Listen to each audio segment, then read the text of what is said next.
Students, मैं हूं professor are Agarwal और आप देख रहे हो मेरा channel pen paper education. Students, इससे पहले वीडियो में मैंने आप लोगों को पद परिचय पार्ट 1 दिया था। अभी मैं उसका सेकंड पार्ट देने जा रही हूं। उसके आगे मैं बताना चाह रही हूं, तो वीडियो में ज़रूर बने रहना और लास्ट तक इस वीडियो को ज़रूर देखना। और ये आपके एग्ज़ाम के लिए बहुत ही इम्पॉर्टेंट चैप्टर है, तो इसे ध्यान से देखना और पसंद आए तो लाइक करना मत भूलना। चलो मैं स्टार्ट करती हूँ फिर। तो इससे पहले मैंने नंबर 4 तक आप लोगों को बताया था। अभी मैं नंबर 5 से स्टार्ट कर रही हूँ।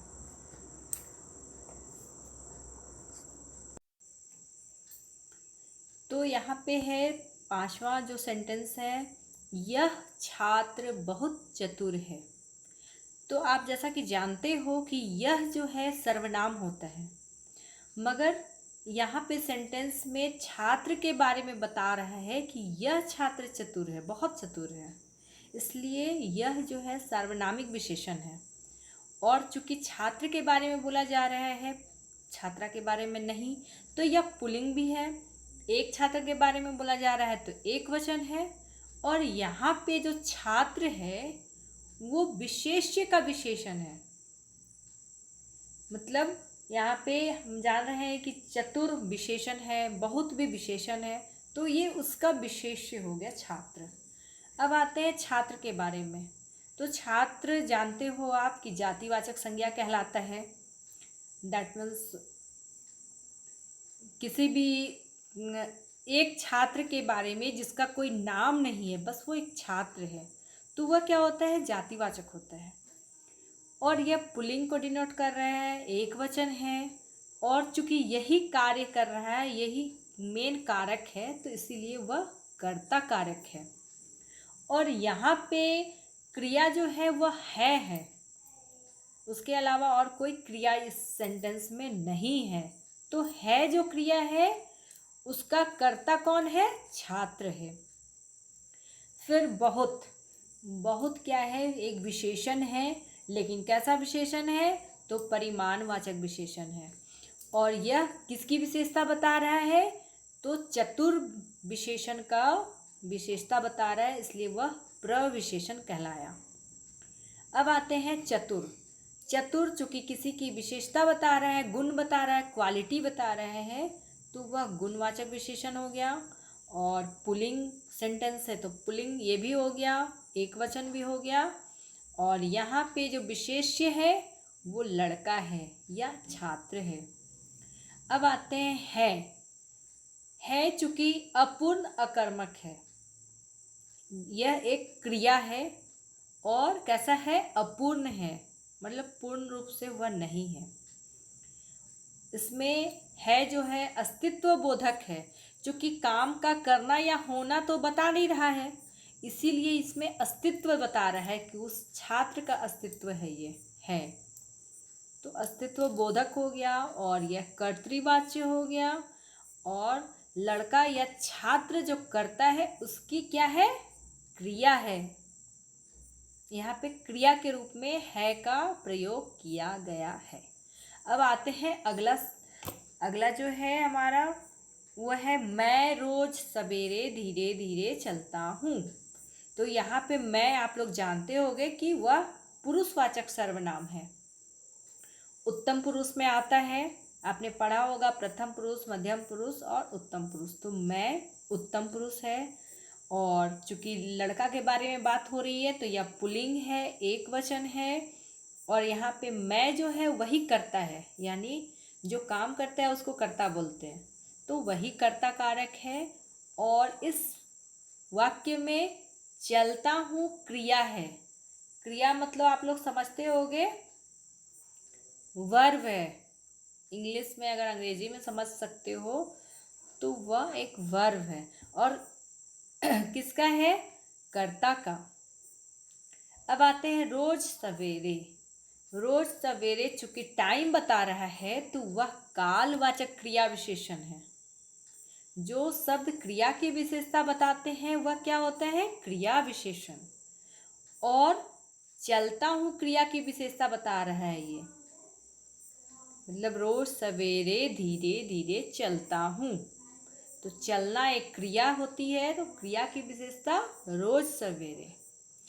फिर धीरे धीरे, धीरे धीरे ये भी क्या है, क्रिया विशेषण ही है, ये भी क्रिया की विशेषता ही बता रहा है। लेकिन कैसा क्रिया विशेषण है, रीतिवाचक है। मतलब रीति यानी कि कोई तरीका। तो कैसा चल रहा है, वो धीरे धीरे चल रहा है। और ये क्या है, चलता हूँ क्रिया की विशेषता बता रहा है। अब चलता हूँ यह भी अकर्मक क्रिया है, कर्तृवाच्य है, पुल्लिंग है और एक वचन है। और यह जो वाक्य है वो कैसा है, सामान्य वर्तमान काल में है। जो सिंपल प्रेजेंट टेंस आप लोग पढ़े हो ना, वही चीज़ है। और यहाँ पे मैं जो है वो कर्ता है, कर्ता की क्रिया है। अब आते हैं अगला, हम बाग में गए परंतु वहाँ कोई आम ना मिला। इसका मतलब है कि हम यहाँ पे पुरुषवाचक सर्वनाम के बारे में बताया गया है। जानते हैं हम, मैं, हम, वह, तुम, ये सारे चीज़ सर्वनाम है।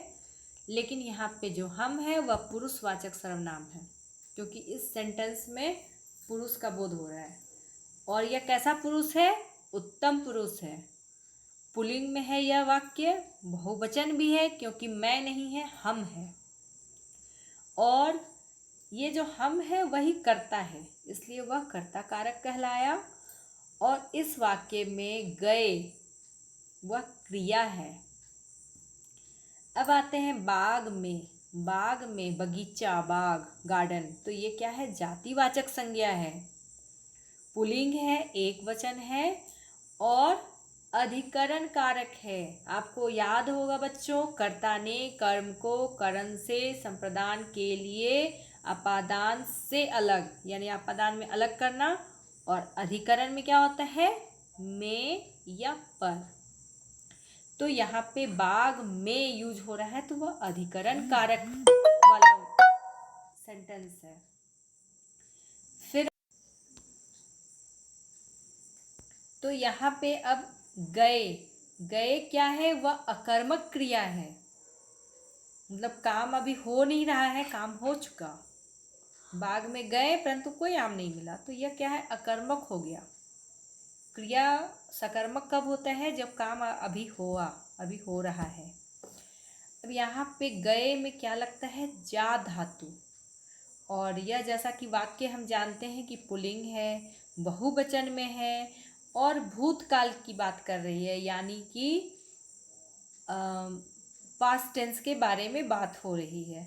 और यह निश्चयार्थ है, यानी निश्चित रूप से हम बाग में गए थे और कोई आम नहीं मिला, तो यह निश्चय है, निश्चयार्थ। और यह कर्तृवाच्य है, इसमें कर्तृ का प्रयोग किया गया है। और यहाँ पे हम क्या है, सर्वनाम है और कर्ता भी है, तो उसकी क्रिया क्या है, गए। अब आते हैं परंतु। परंतु जो है वह व्यधिकरण समुच्चय बोधक है। मतलब समुच्चय बोधक उसको कहते हैं जो दो अलग अलग वाक्य को एक वाक्य बनाने पे मदद करता है। किंतु, परंतु, लेकिन, तो वही चीज़ है यहाँ पे परंतु, जो दो वाक्यों को जोड़ रहा है। अब आते हैं वहाँ जो पता ही चल रहा है अपने आप में, वह स्थानवाचक क्रिया विशेषण है, क्रिया की विशेषता बता रहा है। और कोई जो है वह संख्या बता रहा है, तो संख्यावाचक विशेषण हो गया। वाक्य जो है वह पुल्लिंग में है, एक वचन में है। और यहाँ पे जो आम है, यानी कि बाग में हम किस लिए गए थे, आम खोजने गए थे और वहाँ पे कोई आम नहीं मिला, तो ये क्या हो गया, आम विशेष्य हो गया। मतलब इसी के बारे में सारी बातें हो रही हैं, तो वह विशेष्य बन जाता है। अब आते हैं आम जातिवाचक संज्ञा है, क्योंकि इसका कोई स्पेशल नाम तो होता नहीं है, सारे आम एक जैसे आम है। अब आम के जगह पे वही लिखा हुआ रहता, मालदा आम या फिर जर्दालू या कोई और भी आम, तब वह व्यक्तिवाचक संज्ञा कहलाता। लेकिन यहाँ पे सिर्फ आम है तो वह जातिवाचक संज्ञा हो गया। और इसका लिंग जो है वह पुल्लिंग में हो गया, एक वचन हो गया और कर्ता कारक हो गया। अब यहाँ पे जो है न है रीतिवाचक क्रिया विशेषण। क्रिया की विशेषता बता रहा है क्योंकि वहाँ नाम मतलब आम नहीं मिला, इसलिए वह रीतिवाचक क्रिया विशेषण है। और चूंकि यह जो वाक्य है वो निषेधात्मक है, मतलब नेगेटिव इसका आंसर आ रहा है, तो ये हो गया निषेधात्मक। और मिला नामक जो क्रिया है उसकी विशेषता बता रहा है कि नहीं मिला। अब मिला जो है वह सकर्मक क्रिया यहाँ पे है। गए जो है वह अकर्मक था, इसलिए था क्योंकि हम वहाँ गए थे, वो काम हो चुका। लेकिन नहीं मिला वह सकर्मक क्रिया है, पुल्लिंग है, एक वचन है। और मिला शब्द किससे बना है? मिल धातु से। इसमें भूतकाल का प्रयोग हुआ है, यह भी एक निश्चयार्थ शब्द है और कर्तृवाच्य है, फिर इसमें कर्तरी का प्रयोग किया गया है। इस प्रकार अगला हमारा है नंबर 8 में, जो अपनी बात को नहीं रखता वह विश्वास के योग्य नहीं है। तो यहाँ पे जो है वह संबंध बता रहा है, संबंधवाचक सर्वनाम है।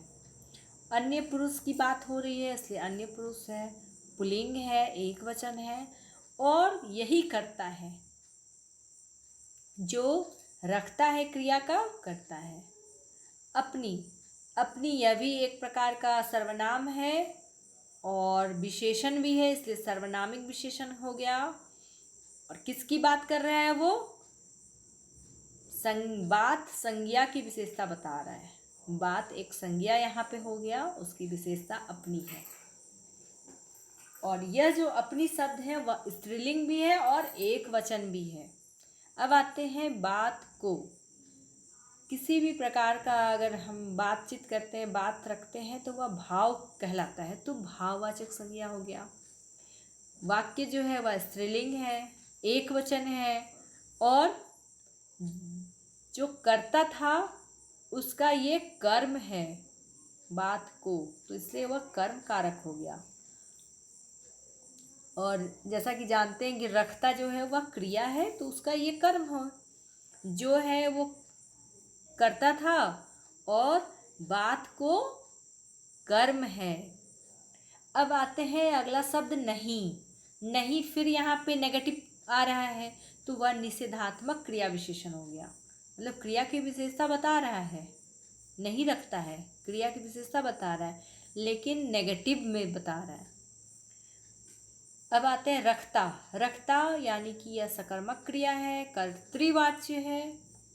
ये वर्ड जो है, ये शब्द, ये पुल्लिंग है, पुल्लिंग को दर्शा रहा है, एक वचन है और प्रेजेंट टेंस में बात हो रही है, इसलिए ये वर्तमान काल है। और निश्चय है कि जो अपनी बात को नहीं रखता है, तो इसलिए निश्चयार्थ प्रकार है।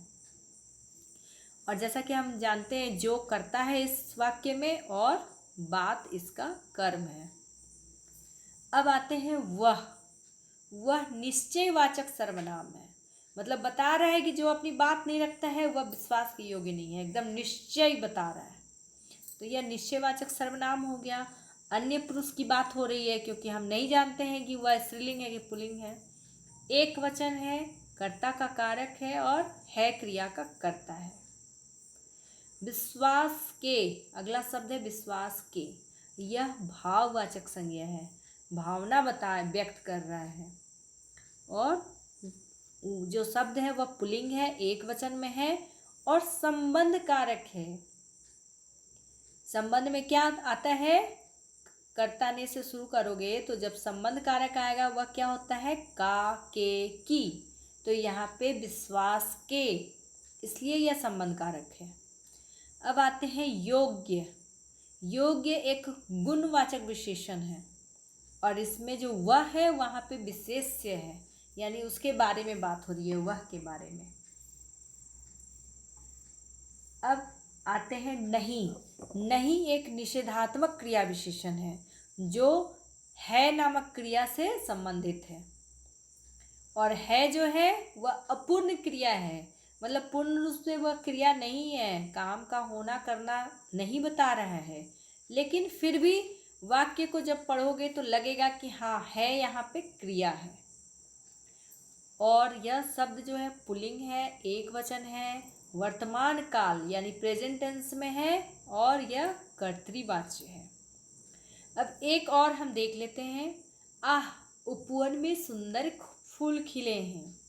मतलब आपको खुशी जाहिर हो रही है और आश्चर्य भी हो रहा है, विस्मय हो रहा है कि उपवन यानी कि बगीचा, गार्डन में सुंदर फूल खिले हैं। तो यहाँ पे जो है आह शब्द वह अव्यय है। अव्यय इसलिए है क्योंकि वह आश्चर्य चीज को बता रहा है या आपकी भावना को व्यक्त कर रहा है, और यह विस्मय आदि बोधक है। हर्ष सूचक है क्योंकि हम खुशी व्यक्त कर रहे हैं कि वाह कितना सुंदर फूल खिला है, इसलिए यह हर्ष सूचक है। और उपवन में, उपवन यानी बगीचा, तो यह जातिवाचक संज्ञा हो गया। पुल्लिंग शब्द है, एक वचन है और अधिकरण कारक है। अधिकरण में मैंने बताया था ना, में या पर होता है, तो यह उपवन में यानी अधिकरण कारक है। सुंदर, यहाँ पे सुंदर जो है वह विशेषण है, लेकिन कैसा विशेषण है? गुणवाचक विशेषण है, यानी कि क्वालिटी बता रहा है, फूल की क्वालिटी बता रहा है वह। और पुल्लिंग शब्द कैसा है? पुल्लिंग है, बहुवचन में है क्योंकि फूल खिले हैं। फूल खिला है नहीं लिखा हुआ है, फूल खिले हैं, तो यह बहुवचन में हो गया। और चूंकि फूल के बारे में बात की जा रही है तो फूल एक विशेष्य शब्द होता है। अब यहाँ पे फूल है तो उसको देख लो, वो है जातिवाचक संज्ञा, पुल्लिंग है, बहुवचन है और कर्ता कारक है। चूंकि यहाँ फूल के बारे में बात हो रही है तो वह कर्ता है। खिले हैं, खिले हैं एक अकर्मक क्रिया है क्योंकि काम हो चुका है, बीत चुका है वह काम अभी हो नहीं रहा है, तो इसलिए अकर्मक क्रिया है वह। और खिले हैं शब्द है तो बहुवचन है, पुल्लिंग है, इसमें कर्तृवाच्य और कर्तरी का प्रयोग किया गया है। इस प्रकार बच्चों आप देख सकते हो, और भी बहुत सारे हैं। जैसे शीत ऋतु में हिमालय का क्षेत्र पूर्णतया बर्फ से ढक जाता है और वहाँ जनजीवन अस्त व्यस्त हो जाता है। तो इस प्रकार से बहुत सारे वाक्य हैं जिसके बारे में तुम अगर ध्यान से पढ़ोगे तो ज़रूर समझ जाओगे। देखो मैं इसे आपको दिखा रही हूँ, आप ध्यान से इसे देखो। बहुत सारे शब्द हैं, वह विश्वास के योग्य नहीं है। अब आते हैं, रेखांकित जो शब्द है उसका पद परिचय दीजिए। जैसे है एवरेस्ट। एवरेस्ट क्या है? किसी खास माउंटेन का नाम है, कोई खास पर्वत है। यह हम जानते हैं ना, संसार का सबसे ऊंचा पर्वत शिखर है एवरेस्ट। तो यह एक व्यक्तिवाचक संज्ञा हो गया, पुल्लिंग हो गया, एक वचन हो गया। और कर्ता है, चूंकि इसी के बारे में बात हो रही है तो यह कर्ता कारक हो गया। और इस सब वाक्य में है जो है वह क्रिया का कर्ता हो गया। इसी प्रकार वह जो है वह एक प्रकार का सर्वनाम है, लेकिन कैसा सर्वनाम है? पुरुषवाचक है, यानी कि पुल्लिंग के बारे में बात हो रही है और यह अन्य पुरुष है, एक वचन है क्योंकि एक बच्चे के बारे में बात हो रही है। कर्ता कारक है। इसी प्रकार विस्मय, विस्मय जो है वह व्यक्तिवाचक संज्ञा है। विस्मय बाजार गया, यहाँ पे विस्मय आदि बोधक का प्रयोग नहीं है, बल्कि एक व्यक्तिवाचक संज्ञा है, किसी का नाम है वह। इसी प्रकार बहुत सारे और भी शब्द हैं। अगर मैं आपको एक एक करके बताना शुरू करूँगी तो कम से कम 2-3 घंटे का वीडियो तो ज़रूर बन जाएगा। इसलिए आप इसे पढ़ने की कोशिश करना। अगर कुछ समझ में नहीं आता है तो कमेंट्स में लिख करके ज़रूर मुझसे पूछ लेना, मैं दोबारा से आपको बता दूँगी। अब आते हैं प्रयोग की विशिष्टता के कारण पद परिचय में भिन्नता। अब देखो, वह हम जानते हैं कि एक सर्वनाम शब्द है, और अगर इसको सिंपल शब्द बनाएंगे तो वह आया है। यह क्या है? सिंपल प्रेजेंट टेंस में वाक्य है, तो यहाँ पे वह सर्वनाम के लिए प्रयोग हुआ है। लेकिन वही अगर हम दूसरा वाक्य बना दें, वह आदमी मेरे साथ रहता है। तो इसमें क्या हुआ, आदमी जो है वह कर्ता हो जाएगा और उसका जो विशेषण है यानी उसकी विशेषता बता रहा है वह। अब दूसरा जो शब्द है और, तो इसमें आप देखिए उधर और आ गए, मतलब और लोग आ गए, भले ही वह जातिवाचक संज्ञा होगा मगर संज्ञा है। अब यहाँ पे दूसरा अगर वाक्य देखें तो और बच्चे कहाँ हैं, ऐसे हम पूछ सकते हैं कि अरे इतने ही बच्चे, और बच्चे कहाँ हैं। तो वह जो और है वह विशेषण को बता रहा है, विशेषण। अब तीसरा जो वाक्य दिया गया है, थोड़ा और दे दो, या क्या है, दो, दो एक क्रिया है और क्रिया की विशेषता बता रहा है कि और चाहिए मुझे, और दो। तो यहाँ पे और देखो क्रिया विशेषण बन गया। एक ही शब्द अलग अलग तरीके से प्रयोग किया गया है, कोई संज्ञा बन गया, कोई विशेषण बन गया, कोई क्रिया विशेषण बन गया, कोई सर्वनाम है। तो इस प्रकार तुम देखोगे कि ऐसे बहुत सारे शब्द हैं और ऐसे बहुत सारे वाक्य हैं जो अलग अलग तरीके से यूज होते हैं। जैसे मैं अभी आपको अच्छा बताना चाह रही हूँ, तो यहाँ पे जो पहला मेरा वाक्य है, अच्छों को कौन नहीं चाहता, तो ये जो अच्छा है यह जातिवाचक संज्ञा के लिए प्रयोग किया गया है, मतलब एक संज्ञा शब्द बन गया। अब अगर हम दूसरा वाक्य देखें तो वह अच्छा लड़का है, यानी कि लड़का जो है वह संज्ञा है और उसकी विशेषता बता रहा है अच्छा, तो यह विशेषण बन गया। तीसरा वाक्य देखो, श्याम बहुत अच्छा गाता है। अब ये क्या है, गाता है यानी गाना एक क्रिया है, गाता है, उसकी विशेषता बता रहा है कि अच्छा गाता है, तो वह क्रिया विशेषण बन गया। और चौथे अगर वाक्य की ओर देखो तो अच्छा चोर वही है, तो ये आश्चर्य प्रकट कर रहा है, इसलिए विस्मय आदि बोधक बन गया। तो इस प्रकार बच्चों तुम समझ सकते हो कि एक कोई भी अगर शब्द तुम लेते हो तो उसको अलग अलग तरीके से वाक्य में प्रयोग कर सकते हो, जो संज्ञा भी बन सकता है, विशेषण भी बन सकता है, क्रिया विशेषण भी बन सकता है, सर्वनाम भी है और कभी कभी विस्मय आदि बोधक समुच्चय भी बन सकता है। तो इस प्रकार तुम देख सकते हो बहुत सारे ऐसे शब्द हैं जिसका हम अलग अलग वाक्य में प्रयोग कर सकते हैं।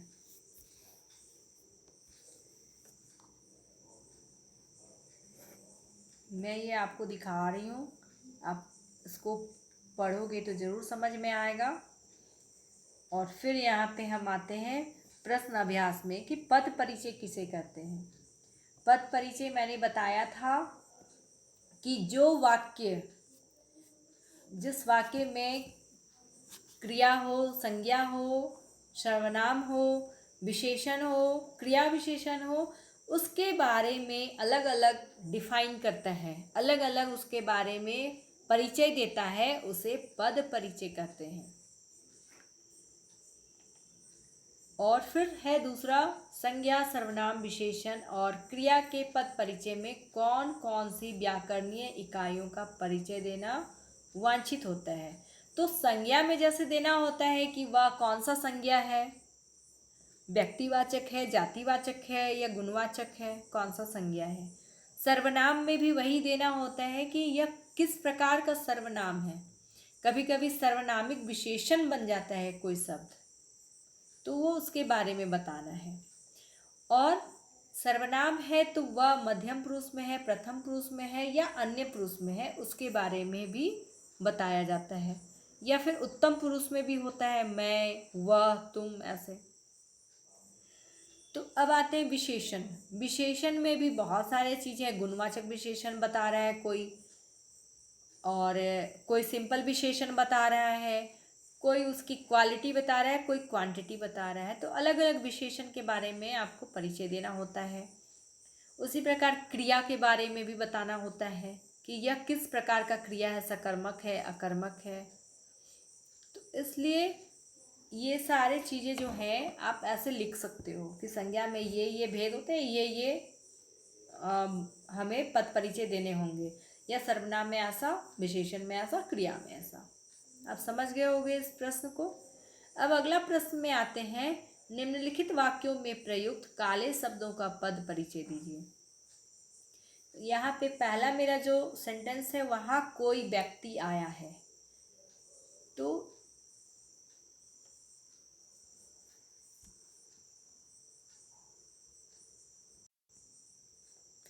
स्टूडेंट आप समझ गए होंगे कि पद परिचय क्या है और इसकी क्या उपयोगिता है। ये किसी भी वाक्य को पूरी तरह से उल्लेखित करने के लिए या डिफाइन करने के लिए बताया जाता है।